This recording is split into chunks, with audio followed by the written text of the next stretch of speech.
I'm in Pleasant View Cemetery in Raynham, which is not very far at all from Taunton, and at the grave of Frederick Wilbur, who was one of the jurors. Mr. Wilbur was born in 1857, so he would have been 3 years older than Lizzie.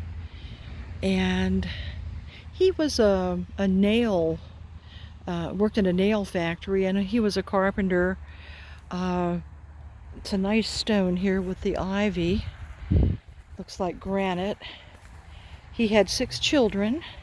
He was born in Coventry, Rhode Island, but I noticed there's an awful lot of Wilburs here in Raynham.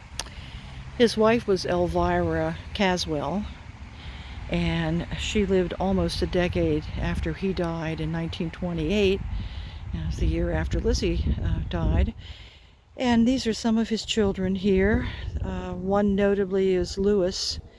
Louis was about 8 years old and he drowned.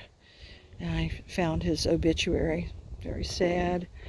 And then here are some of the other children. I think he had 4 boys and 2 girls. So Frederick C. Wilbur. This is Pleasant Street in Raynham. We're going to head from here to Taunton to visit Mr. Dean and John Finn.